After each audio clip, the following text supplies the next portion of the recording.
Hello everyone. Today I am going to be presenting on Warren Buffett as an example of the class model of power.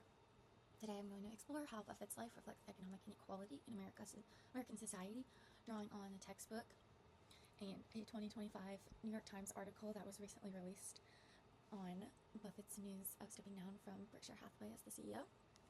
And so basing off of those major sources, among others, I'm going to dive into how Buffett embodies the owning class and what it means for power dynamics. So my next slide talks about a real-world example and the power model. Warren Buffett, a billionaire CEO of Berkshire Hathaway, is my real-world example of the class model.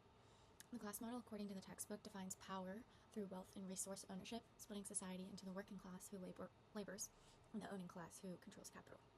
With a $160 billion net worth, Warren Buffett exemplifies the owning class by owning stakes in many firms like Apple and Coca-Cola and showcasing economic dominance. My next slide talks about the theoretical perspective of class model. And the class model stems from the Marxian perspective from Karl Marx, who was a classical sociological theorist. He sees economic structures as driving social inequality. Marx was very big on how capitalism perpetuates inequality, and he argued that capitalists like Buffett control production while the working class continues to be in labor cycles. Buffett's Berkshire Hathaway investing company generates profits to fund further investment, and this just mirrors capitalist control. Unlike structural functionalism that focuses on whole society as an organism with different parts, or even other theoretical views that emphasize shared meanings and roles, the Marxian lens highlights class struggle and power narratives that perfectly frame the story of Warren Buffett and his rise to the level of wealth he has today. And so my next slide talks more about how Buffett's story aligns with the class model, and this is mostly through his control of production. He owns major firms like Duracell, Burlington Northern, and many others. His capital allocation strategy is what moves these profits from one company to the next to maximize his wealth. And just to emphasize the economic importance he has, is whenever he invests, it shifts whole markets. His rare rise from middle class to billionaire fits the class model's narrative of mobility well, and his dominance reflects the owning class's power. That is reflected by the textbook's definition. And so the next slide touches on how unequal power and class stratification tie into Buffett's story. His $160 billion net worth contrasts with working class wages. A statistic that is stated in the textbook that backs this up is that the top 1% in America hold 32% of wealth.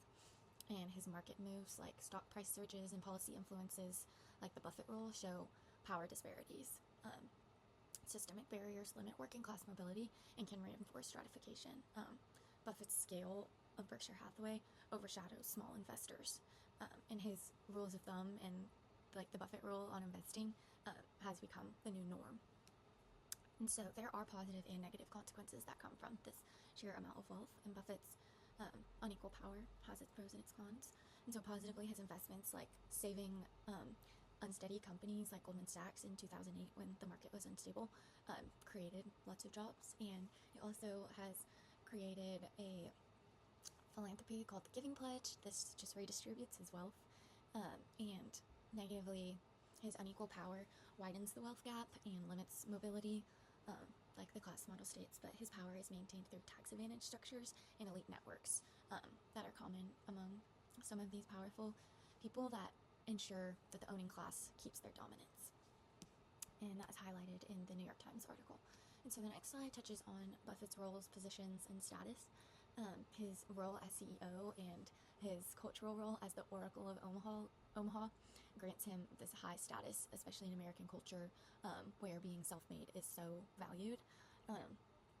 And he draws 40,000 people to his meetings usually, and his owning class position just gives him economic control over resources, unlike working class employees that have limited power. This lifestyle and just position of Buffett's aligns with the class model's hierarchy that the textbook talks about, and his prestige shapes policy and perception and just reinforces stratified roles.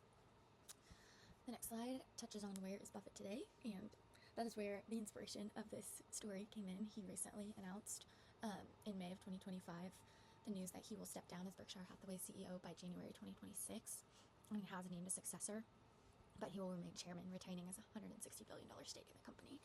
And to just further emphasize his influence, a Berkshire Hathaway stock dropped from 5 to 7% right after he announced this news, just showing that people are loyal to Buffett as a economist and owner.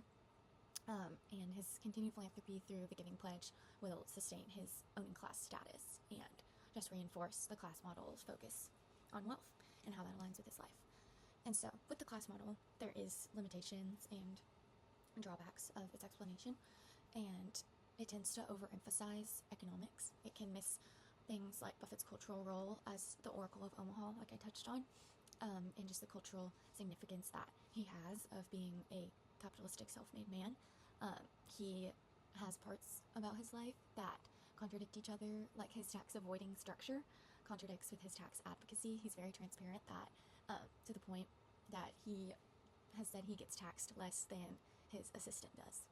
And so he also avoids political and sensitive issues like DEI, and so things like this can't really be explained or touched on as well with the class model, as per another model might be able to explain some of these aspects of his life better, but his wealth-driven power aligns with the class model, and his market sway in Giving Pledge and other aspects of his economics reflects owning class dominance that the class model emphasizes.